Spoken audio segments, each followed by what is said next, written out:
Es un gusto para mí estar aquí, hermanos, en esta noche y realmente compartir el hermoso tiempo que hemos pasado juntos, ¿no? Hablando del Señor a través de las canciones, poder expresar estas verdades que hemos estado declarando sobre la profundidad del amor de Dios, ¿no? En nuestra vida. Y obviamente yo estaba ahí y me emocionaba, obviamente, cuando pensaba en lo que Dios hace en mi vida, en mi familia, lo que Dios transforma.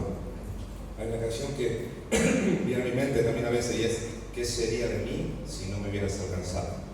¿Dónde estaría hoy si no me hubieras encontrado, si el Señor no me hubiera rescatado? Y esa es la experiencia del creyente, de aquel que ha puesto su fe en Jesús. Poder tener esa convicción de un amor muy profundo de Dios para nuestras vidas. Poder recordarlo aquí en la cena también es realmente un tiempo muy especial. Y vamos a ir a la palabra de Dios en esta noche, que nos puede ayudar también en esto. Yo le quiero pedir que busque Santiago, por favor, capítulo 1. Es muy interesante esta carta del apóstol Santiago. Cuando estuve aquí, estaba revisando mis notas en septiembre del año pasado, compartimos aquí los 12 primeros versículos y hablamos sobre cómo una fe viva soporta las tribulaciones que vienen en nuestra vida. Y Santiago capítulo 1, versículo 1 nos ayuda a entender un poco del porqué de su carta. Santiago dice que él es un siervo de Jesucristo, un siervo de Dios, y le escribe a las 12 tribus que están en la dispersión. 12 tribus, uno piensa que esto se le escribe a judíos. Bueno, realmente le escribe a cristianos. Solo que usted tiene que entender que la iglesia primitiva, por lo menos sus primeros 10 años, estaba constituida exclusivamente casi por judíos. Eran judíos o prosélitos, personas que profesaban la religión judía. Y se desató una gran persecución, que tenemos el relato en el libro de Hechos. Y entonces fueron esparcidos los creyentes. Así que estas personas no la estaban pasando nada bien. Se habían tenido que ir de su casa, se habían tenido que ir a otro lugar, estaban siendo perseguidos por su fe, estaban siendo rechazados por sus familiares, estaban en un lugar donde tenían que conseguir trabajo, tenían que sostener a su familia, así que no la estaban pasando nada bien, estaban dispersos. Eran creyentes en Jesucristo que debido a su fe estaban pasando por momentos de tribulación, de dificultad. Y entonces Santiago escribe para animarlos y también para enseñarles cómo enfrentar, cómo una fe viva permite enfrentar esas tribulaciones, esas situaciones difíciles que a todos nos toca vivir, porque, para ser honestos, hermanos, en ningún lado de la Biblia nos promete Dios que no vamos a tener dificultades. Piénsenlo un momento. ¿Hay algún pasaje donde que diga: ustedes no van a tener aflicciones en el mundo, no van a tener tormentas, no va a haber tormentas en su vida, no va a haber dificultades? No hay ningún solo. Lo que promete Dios es estar con nosotros en medio de esa situación, en medio de la tribulación, en medio de la prueba. Y por eso Santiago dice: usted tiene que tener un sumo gozo cuando las pruebas lo abrazan. Esa es la idea de las pruebas. Vienen todas juntas y nos abrazan, pruebas diversas, de muchos colores. Y es la fe la que nos permite soportar, avanzar, perseverar, crecer, madurar en medio de las pruebas.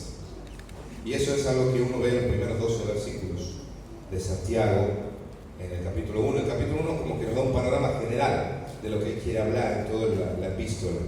Entonces vamos a tratar de cerrar la idea, porque cuando uno está pasando por una prueba, hermanos, no es solamente lo externo que estamos viviendo. Cada vez que nosotros tenemos una dificultad, tenemos dos frentes de batalla.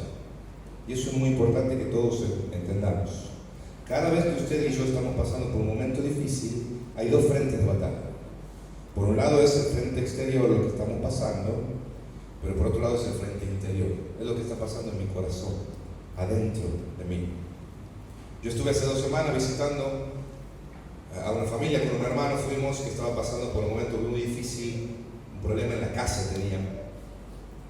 Y esta mujer, la señora de la casa, estaba tan angustiada por la situación que había dejado de comer. Y como no estaba comiendo, se había debilitado y estaba enferma. Entonces, cuando fui a verla, vi ahí dos problemas. Y yo le dije a ella, vamos a orar en primer lugar por paz para su corazón. Lo primero es eso, ¿no? Ese frente. Necesitamos poner paz en el corazón. Que la paz de Dios inunde el corazón. Porque el ánimo soporta la enfermedad, pero ¿quién soporta un ánimo angustiado? Muchas veces nosotros, en medio de las dificultades, lo que está pasando en nuestro corazón nos impide resolver, enfrentar, perseverar en lo que estamos viviendo. Por eso ese frente es muy importante, y eso es lo que quiere hablar Santiago a partir del versículo 13. ¿Qué nos está pasando por dentro cuando estamos enfrentando una prueba externa?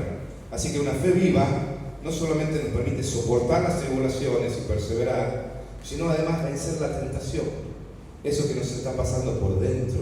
Así que una fe viva vence la tentación. Ese es el tema que queremos ver con la ayuda de Dios en esta noche. Porque cuando estamos pasando esa dificultad, cuando empezamos a sufrir, empezamos a pensar en nosotros mismos o en el problema que tenemos y nos empezamos a olvidar del amor de Dios y del plan de Dios y de la protección de Dios y de la provisión de Dios y del refugio de Dios y de todo.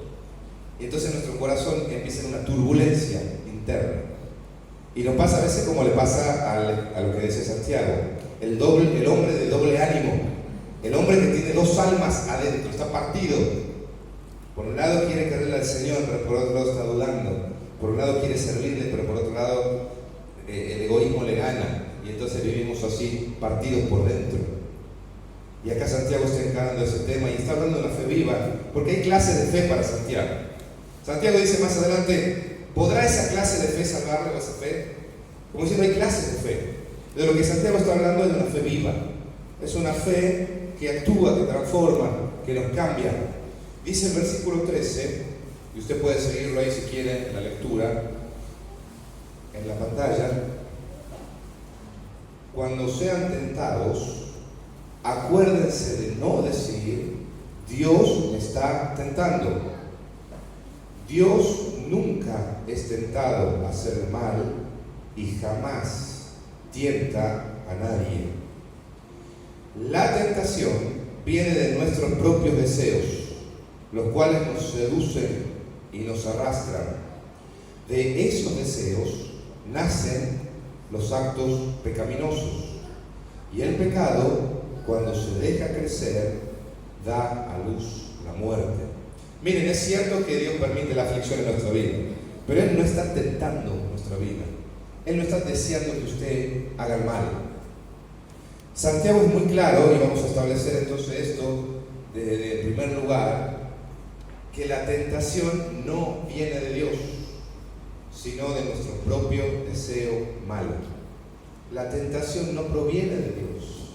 Si nosotros tenemos esta idea de que Dios me está haciendo mal, de que Dios me está haciendo esto, que es una mala teología, es una doctrina, una enseñanza incorrecta y necesitamos cambiarla. Santiago es claro y dice, no podemos decir eso, Dios no tienta y Él tampoco es tentado. El problema, dice Santiago, en el fondo, no tiene que ver con las circunstancias que usted está viviendo, no tiene que ver con lo que está haciendo Dios, ni siquiera tiene que ver con lo que está haciendo Satanás. Son sus propios deseos, es lo que está pasando por dentro. Eso es de dónde viene o de dónde se aferra la tentación. El poder de la tentación se basa en los deseos propios internos del ser humano, que la otra traducción dice las concupiscencias. Esa es la palabra para nuestros propios deseos. Y eso que está pasando adentro, hermanos, es algo que nos seduce, nos arrastra. Eso es lo que nos destruye. Es interesante porque creo que Santiago tiene algo que decirle a la sociedad occidental actual. Usted sabe que hoy nosotros podemos encontrar casi para cada problema un profesional de la salud que diga, no es su culpa. Es culpa de los padres, de la madre, del entorno que creció. Es culpa de la iglesia quizás, o de la sociedad, pero no es la culpa de él. Es el delito que él cometió, no es su culpa. Y Santiago es interesante porque en el capítulo 4, versículo 1 dice, ¿de dónde vienen los celos, los pleitos entre ustedes? ¿De dónde vienen las peleas? ¿Se ha puesto a pensar eso? ¿De dónde vienen las peleas que tenemos? ¿Por qué yo me peleo en mi familia? ¿Por qué los matrimonios se pelean las parejas? ¿Por qué hay pelea entre padres e hijos? ¿Por qué hay pelea entre vecinos, compañeros de trabajo, compañeros de estudio? ¿Por qué hay pelea aquí entre los hermanos en la iglesia? ¿Por qué peleamos en el ministerio? ¿De dónde viene? Dice Santiago, los pleitos. Y sabe que Santiago no coloca el problema en mis padres. No dice son tus papás los culpables. No viene de ahí. Tampoco viene de mi historia de sufrimiento. Todo esto puede haber afectado, sin duda. Tampoco viene del otro. No viene del cónyuge, del amigo, del compañero, del hermano. Dice Santiago que el origen de los pleitos que nosotros tenemos es de los deseos propios, adentro. De los propios deseos que combaten en nuestros miembros. Es de un corazón que no está en paz. Es de un corazón que está desordenado. Es de un corazón que envidia y no tiene. Es de un corazón que anhela y no logra. Es de un corazón que está muerto de miedo y que por eso se defiende. De ahí vienen todos los problemas que nosotros tenemos. Cuando nosotros podemos entender esto, podemos entender bíblicamente cuál es el fondo de la situación, entonces podemos buscar la solución. Pero mientras estamos en la vida victimizándonos, diciendo, como escuchábamos hoy en la canción, estoy vencido porque el mundo me hizo así, no puedo cambiar. Mientras estamos ahí no podemos salir. Cuando entendemos esto, entonces podemos ir al Evangelio. Y el Evangelio provee de los recursos, de las herramientas para poder ser transformados y vencer.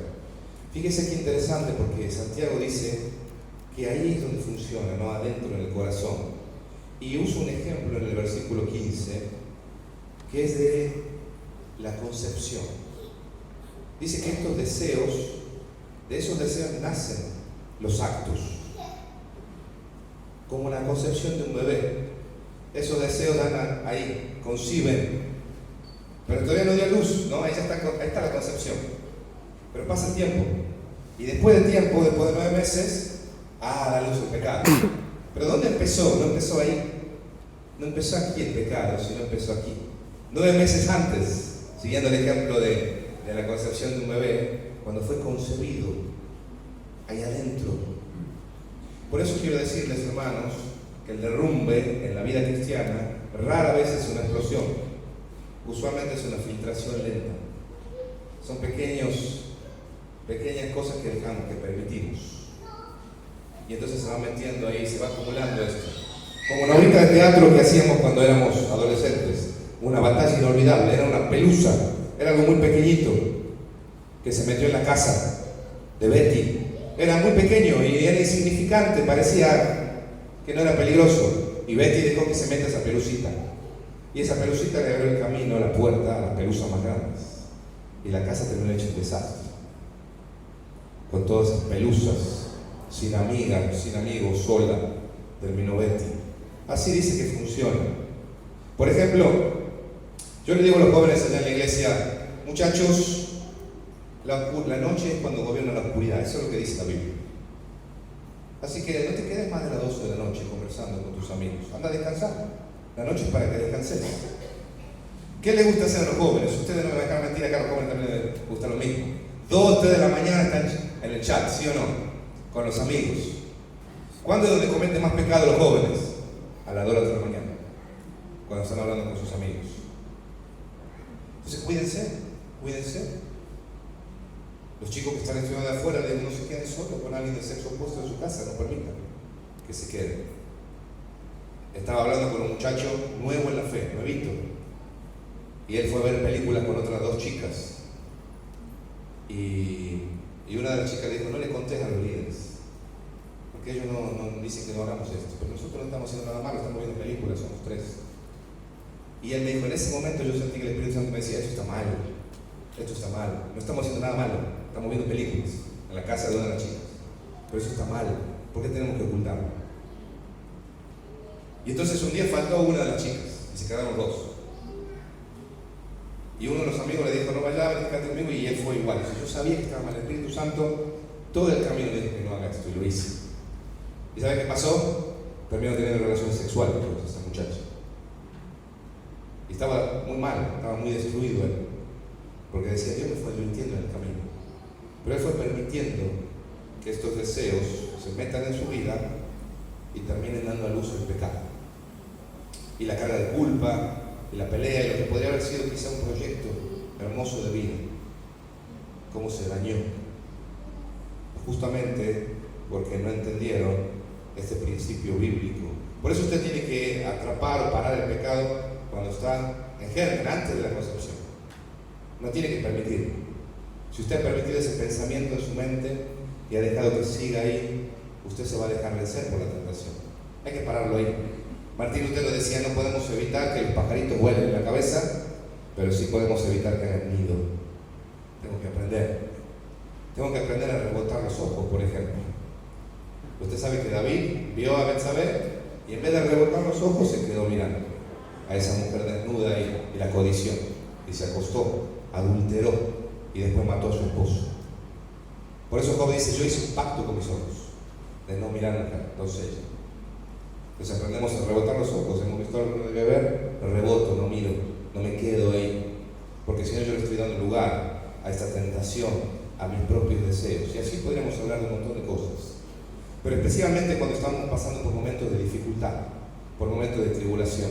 ¿Cuántas veces nos excusamos con nosotros mismos? Bueno, es que estoy pasando esta situación. ¿Qué más querés? A veces le decimos así a Dios.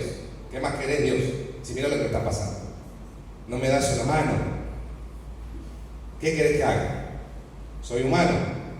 Y entonces empezamos a echarle la culpa inclusive a Dios de lo que nos pasa, de las decisiones que nosotros tomamos. Pero hermanos, ni Dios, ni la aflicción, ni Satanás mismo merecen la culpa por las actitudes malas. Nosotros tenemos la culpa. No somos nosotros los que decidimos. Pablo dijo, no hay ninguna tentación que no sea humana, de la que nos viene. Y fiel es Dios, que junto con la tentación nos va a dar la salida. Yo creo que muchas veces nosotros caemos en pecado y nos convertimos en esclavos del pecado, y obviamente hay vicios, hay ataduras que nadie conoce, que solo nosotros conocemos, que tiene que ver porque nuestro corazón no está ordenado, nuestro corazón está desordenado. Y cuando nadie nos ve, hacemos eso, pero Dios nos está viendo. A Dios no le podemos engañar, a Dios no le podemos mentir. Por eso si mi actitud hacia Dios es incorrecta, ¿quién tiene la culpa? ¿Dios? Soy yo. Soy yo. Satanás me tienta a tomar la actitud. El pecado me atrae, pero al fin y al cabo la decisión es mía. Es mi decisión. Nadie tiene poder sobre su vida, a menos que usted decida dársela. Y cuando nos decidimos darla, entonces eso es un lazo que con el tiempo se puede volver una atadura. Y entonces las personas que luchan con las adicciones tienen una atadura muy fuerte, pero comenzó con algo muy pequeño y se volvió más fuerte, más fuerte, más fuerte, y luego se convirtió ya en una atadura. Por eso, punto número 1, la tentación no viene de Dios, hermanos, sino de nuestros deshermanos. Mientras nosotros sigamos echando la culpa a otros de lo que nos pasa, nunca vamos a poder salir de eso. Cuando nosotros podemos entender eso, Dios hace una luz en nuestra mente, y eso es tan importante, de entender que no hay nadie a quien culpar. No puedo culpar a mis padres, por más que hayan hecho lo que han hecho, ni a mi pasado, ni a otros. Yo me tengo que hacer cargo de mi vida. Cuando usted y yo entendemos eso, podemos entregar esa vida a Dios y podemos ir a la cruz, y entonces la cruz produce un efecto transformador de sanidad tremenda en nuestra vida. Sigue diciendo más la palabra de Dios, versículo 16. Así que no se dejen engañar, mis amados hermanos. Todo lo que es bueno y perfecto es un regalo que desciende a nosotros de parte de Dios nuestro Padre, quien creó todas las luces de los cielos. Él nunca cambia, ni varía, como una sombra en movimiento. Él, por su propia voluntad, nos hizo nacer de nuevo por medio de la palabra de verdad que nos dio, y de toda la creación nosotros llegamos a ser su valiosa posesión. Dios es la fuente de toda dádiva. Esto es lo que dice la Biblia. Todo don perfecto desciende de Dios. Él es el Padre de las luces. Por eso es que no hay tinieblas en Dios. Entonces Dios no cambia. A veces tenemos una mala teología también. Quizá porque hemos crecido con esa idea de que Dios es un ser que está empecinado en que usted sufra. Él es un Dios que está mirando a ver cuándo te vas a equivocar para castigarte. A veces tenemos esa idea porque le hemos nosotros puesto el rostro de nuestro papá o de nuestra mamá a Dios, o del líder quizás que nos influenció, le hemos puesto a Dios. Y entonces creemos que Dios es así.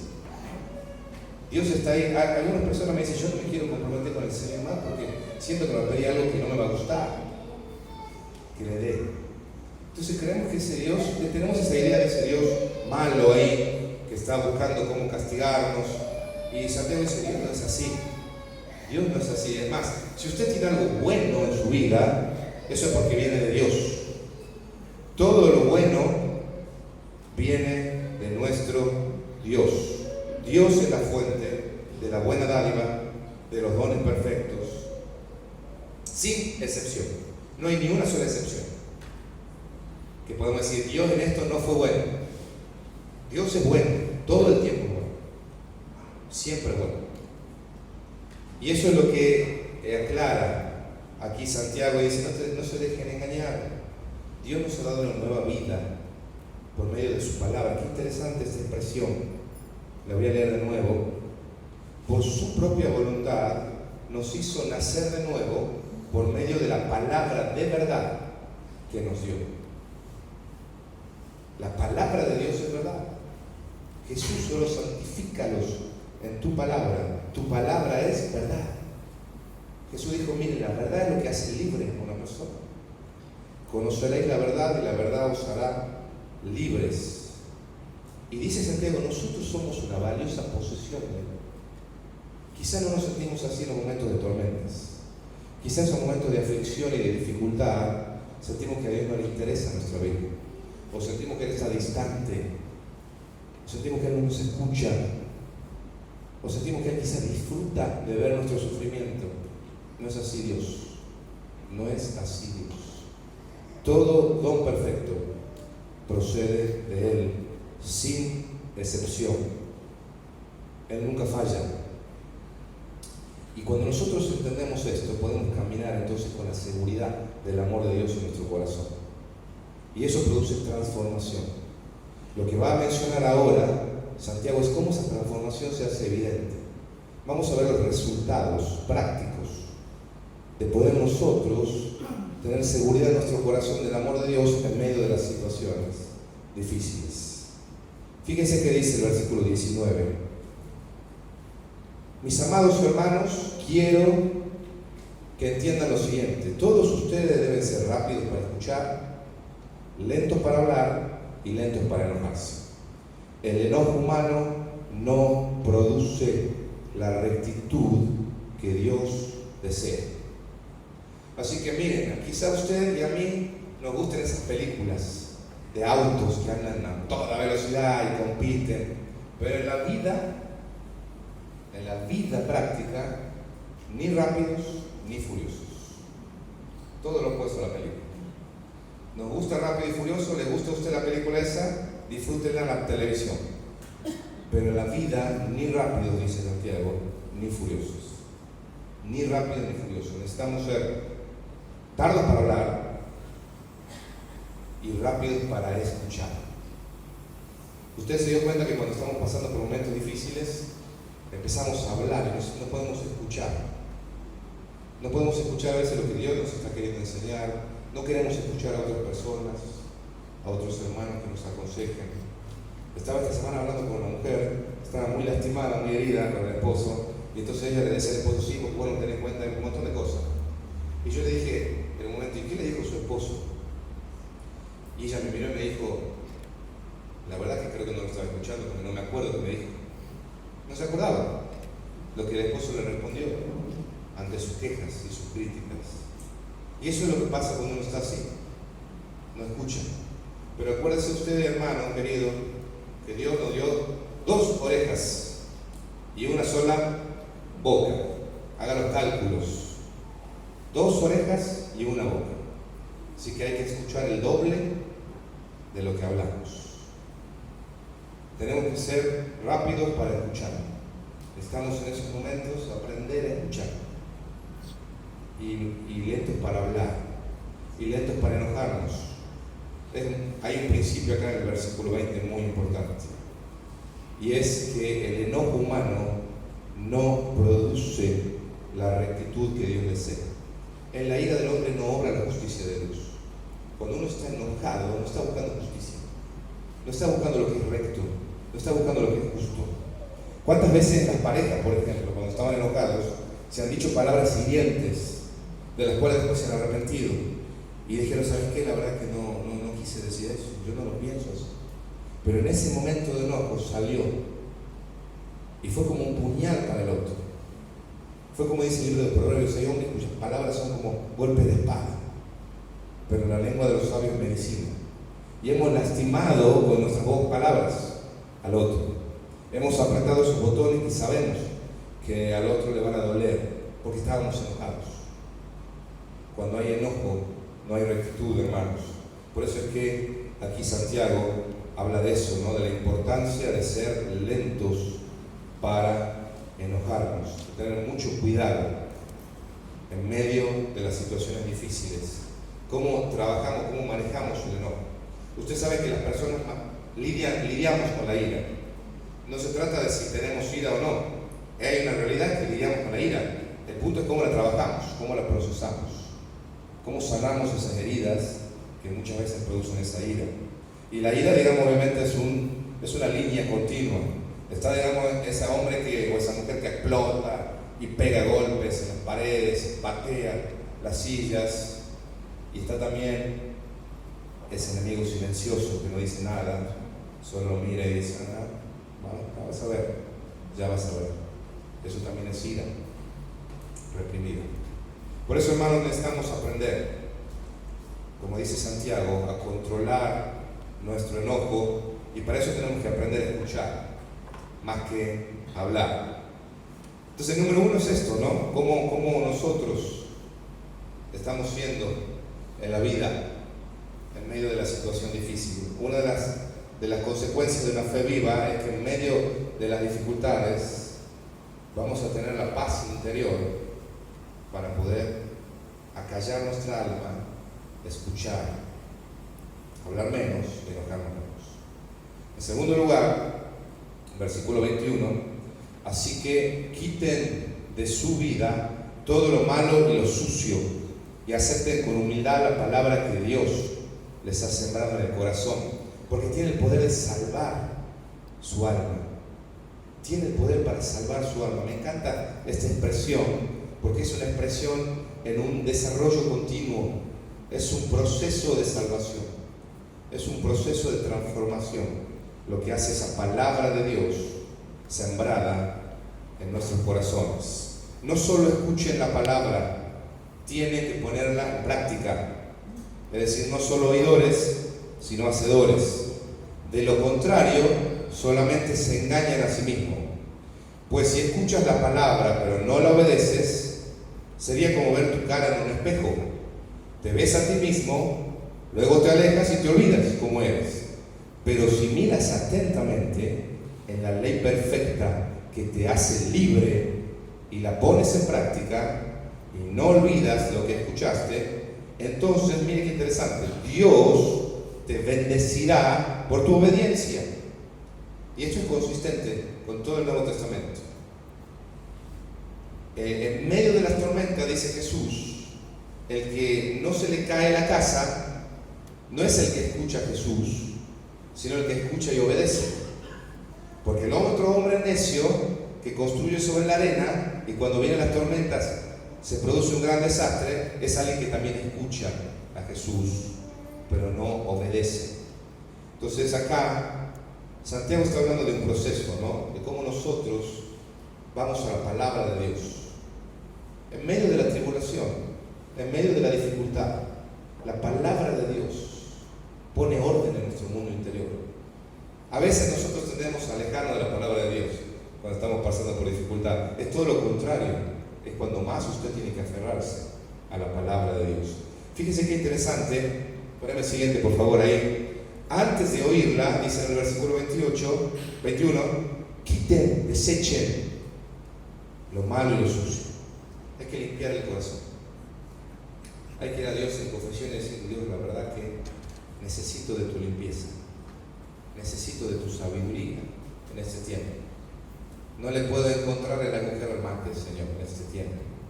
No sé qué es lo que está pasando. Y cuando nosotros limpiamos, mientras la oímos, dice aquí que tenemos que aceptar con humildad. Humildad. ¿Qué me quieres enseñar, Señor? ¿Qué me quieres mostrar en este tiempo con esto?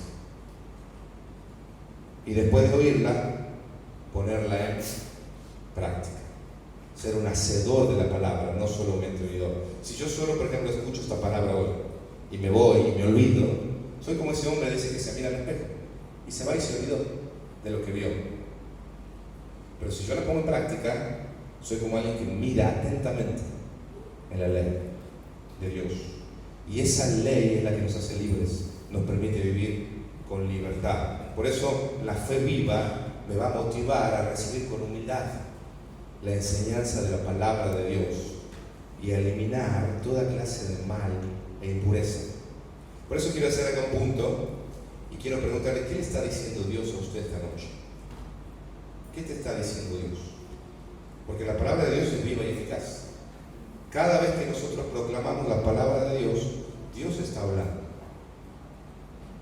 Y hay creyentes a veces que están tantos años acá que ya me lo sé todo. Y nos perdemos esa frescura que Dios tiene para hablarnos. Porque no hay humildad en nuestro corazón. Por eso la fe viva también me va a hacer no tan solamente un oidor, sino también un hacedor de la palabra de Dios. Yo estaba pensando, fíjense que, siguiente por favor, hay algunas personas que son como la levadura cuando escuchan la palabra de Dios, se inflan, escuchan, inflan su cerebro, pero no hay transformación, no hay cambio, es solo información que entra en la cabeza, pero no hay transformación. Estaba hablando la semana pasada con una jovencita y ella me hizo un diagnóstico espectacular de lo que estaba pasando y de qué es lo que debería hacer ella para cambiar, según lo que Dios le pedía. Y yo cuando la escuché le dije: espectacular, vos entendés todo lo que tenés que hacer. Sí, me dice, mis amigos no entienden y yo ya sé lo que tengo que hacer. Bueno, ahora tenés que hacerlo, le digo. Bueno, eso es lo difícil, me dice ella. Entendía todo lo que tenía que hacer, sabía cuáles eran sus problemas, sabía cuál era la solución, pero no decidía hacerlo. Y a veces somos así. Somos como la levadura, estamos inflados y nos terminamos pudriendo. ¿Cuántas personas hay en nuestro entorno que saben mucho de la Biblia, pero eso no está produciendo cambio, transformación en nuestras vidas? Por eso hay un autor que decía: a mí no me preocupan tanto las cosas que no sé de la Biblia, me preocupan las que sí sé, porque yo sé que las que sí sé, Dios me va a pedir cuenta. ¿Qué hiciste con esa información que tenés? Hay otras personas que son como esto, ¿no? Como el buffet. Escogen lo que le gusta. Esta parte me gusta de la palabra, la tomo. Esta no me gusta, la desecho. Y es como el buffet, ¿no? Como las ensaladas, esta sí y esta no. Y a veces hacemos así con la palabra. Algunas cosas sí y otras no. Y hay otras personas que son como el básquetbol. Viene la palabra, la recibo y la entrego. Esta palabra es para vos, no es para mí. Es para el que está a la par mía, es para el que está atrás o es para el que está adelante. En contraste con estas tres reacciones que muchas veces nosotros tenemos con la palabra de Dios, Santiago habla de mirar atentamente, de mirar con cuidado qué es lo que Dios quiere decirme a mí y aplicar la palabra de Dios a mi vida, examinar con cuidado a la luz de lo que ella nos revele y hacer los cambios adecuados. Yo esta mujer la visité con un hermano de la iglesia el viernes. Cuando la vi el domingo, hablamos un momento y me dijo: ¿sabe qué? Todavía no se resolvió la situación de mi casa, pero tengo paz en mi corazón, porque Dios es mi refugio, mi esperanza está en Él. Y el semblante de esta mujer era diferente. Estaba diferente, pero no había cambiado la circunstancia. No se había resuelto todavía el problema el domingo pasado. Pero ella había cambiado.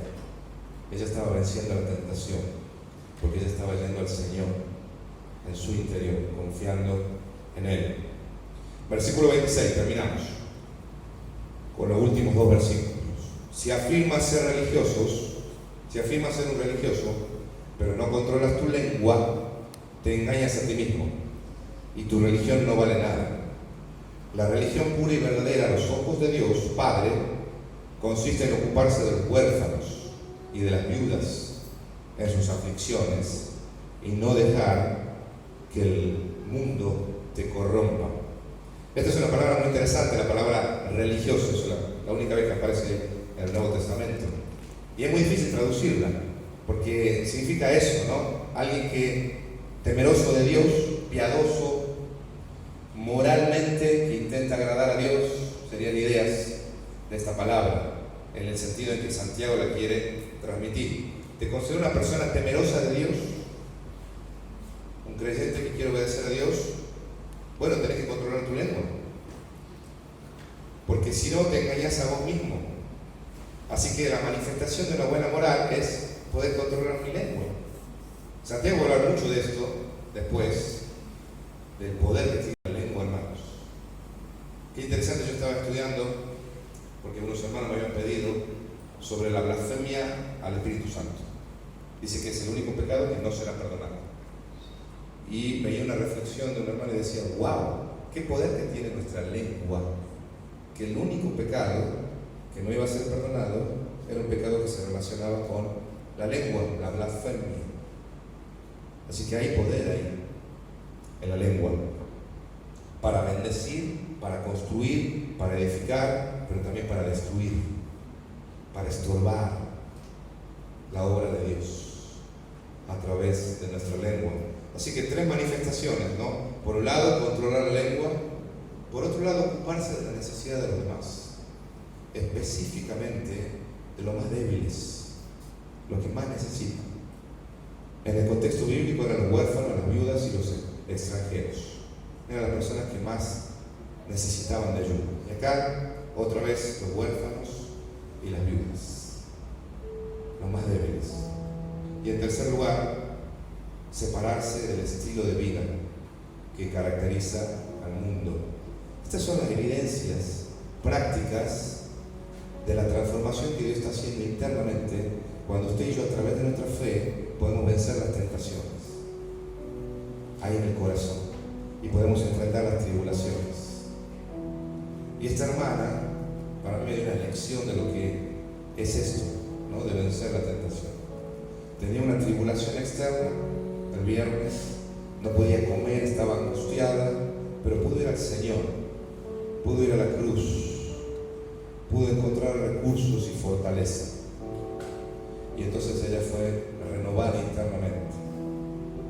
Ayer anoche estaba en una reunión con un equipo y otra hermana que trabaja con este grupo de hermanos dijo, no se imagina lo que hizo Dios esta semana. Dios hizo un milagro en la vida de esta hermana y se resolvió el problema de su casa. Y nos contaba con una alegría tremenda lo que Dios había hecho. Y obviamente que todos nos alegramos de ver la obra de Dios en lo externo. Pero yo pensaba y decía, esta hermana vio dos milagros en su vida. El milagro en su corazón, de cómo Dios transformó ese corazón. Y el milagro exterior, en medio del problema que tenía con su casa, cómo Dios intervino para resolverlo. Dos milagros recibió en una semana, porque pudo ir al Señor y pudo vencer la tentación. Eso es lo que nosotros somos desafiados en esta noche, hermanos. Si yo estoy dispuesto en esta noche a ser enseñado por la palabra de Dios y por otros hermanos, si estoy dispuesto a decir, Señor, te voy a escuchar, voy a dejar de hablar tanto, de quejarme, y voy a escuchar más, voy a dejar el enojo, te lo voy a entregar a vos, Señor. Tanto enojo en mi corazón, hay tanta amargura en mi corazón, que no me permite ver tu gracia, Señor, en mi vida. No me permite ver tu obra, lo que estás haciendo mi vida y a través de mí en esta circunstancia que estoy viviendo. Mire, cuando tenía a mi hijo Máximo, el mayor, 3 años, volvíamos de Guatemala, estábamos en una casa, estaba bañándose él y en un momento salí yo del baño a buscar algo y él salió detrás de mí con toda la cabeza chorreándole sangre. Se había resbalado en el baño y se había partido aquí la cabeza con un borde en el baño. Así que obviamente en la desesperación lo llevamos a la ambulancia, lo llevamos al hospital, la enfermera lo vio, lo analizaron los médicos y en un momento dijeron hay que coserle la cabeza. Así que nos metieron ahí a los dos con mi esposa al lugar donde iban a coserlo. Mi esposa vio eso, la enfermera dijo hay que agarrarlo al hijo, así que mi esposa se fue y se agarró los dos y yo me quedé ahí y lo agarré a mi hijo Máximo. Y la enfermera dice tiene que agarrarlo fuerte, no lo suelte. Así que yo lo agarré fuerte y la enfermera ¡pum! Empezó con la aguja en su cabeza a coserle. Y mi hijo pegaba unos gritos, unos alaridos, lloraba. ¿Y sabe qué decía? No lo soporto, papá, no lo soporto. Y se trataba de soltar. Y yo lo tenía fuerte. ¿Y sabe? Yo lloraba. Cada vez que lo pienso me estremezco por los gritos de sufrimiento que daba.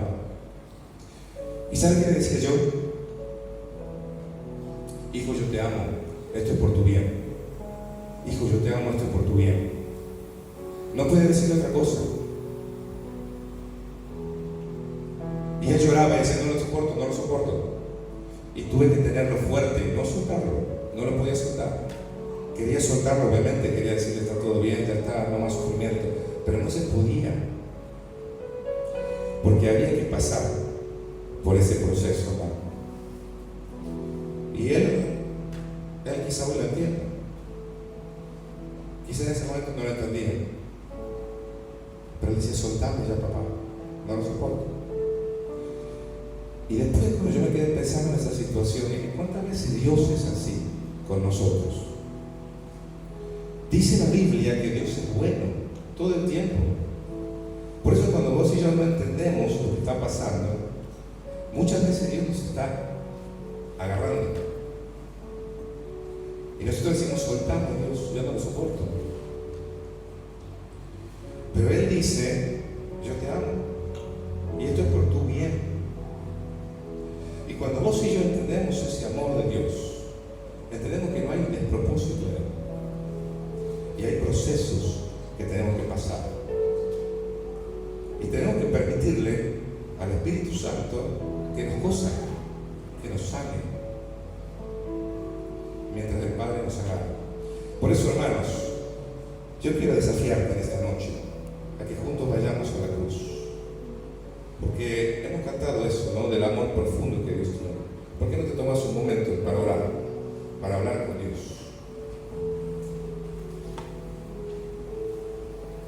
Todo don perfecto viene de Él. Quiero invitarles a todos los que están aquí en esta noche a poder hablar con el Padre Celestial y a poder abrir su corazón delante de Él.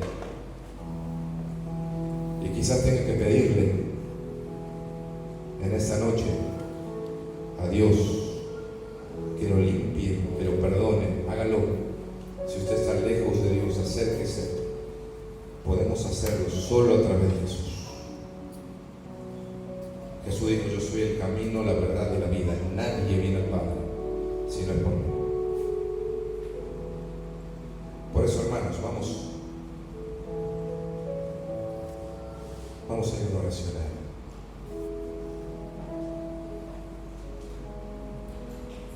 Quiero animarte también en esta noche, si has estado cuestionando a Dios, que puedas rendirte a Él, puedas reconocer su señorío y entregarle tu vida para que Él transforme, para que Él ponga de su paz, que sobrepasa todo entendimiento,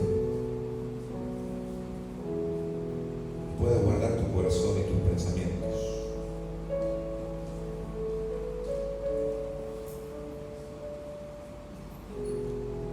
Muchas gracias, Señor, por tu presencia en esta noche.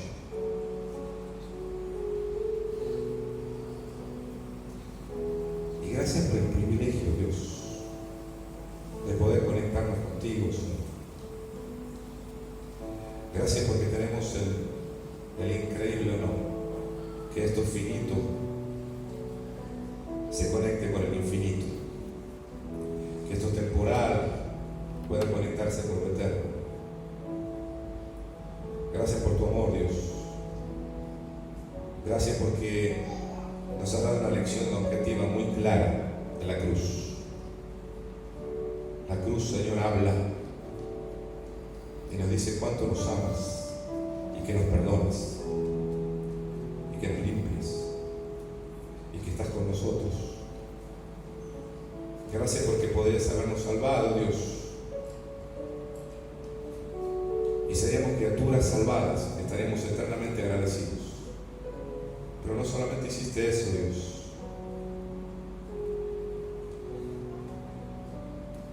Gracias porque nos adoptaste como tus hijos. Y hoy podemos llamarte Padre. Somos tus hijos. Tanto amor, Dios, por cada uno de nosotros. Señor, en medio de la dificultad, en medio de la aflicción, en medio de las pruebas, en medio de que a veces, Señor, sentimos que todo nos sale mal. Gracias porque hoy podemos acudir a ti y podemos refugiarnos en ti, Señor. Vos sos nuestro refugio, sos nuestro guardador. Bajo la sombra de tus alas, Señor, nos cobijamos en esta noche y recibimos en este momento, Señor, de tu paz. Ahora mismo, Dios, tu paz que sobrepasa todo entendimiento y que guarda nuestros corazones y nuestros pensamientos. Señor, gracias porque podemos vivir con esperanza. Gracias porque podemos vivir con propósito, Señor. No estamos acá de casualidad. Gracias porque tenés un plan para nosotros. Tus pensamientos son de paz, no de mal. Y gracias porque hay recursos en tu gracia para poder ser sanados, Señor, para poder ser transformados,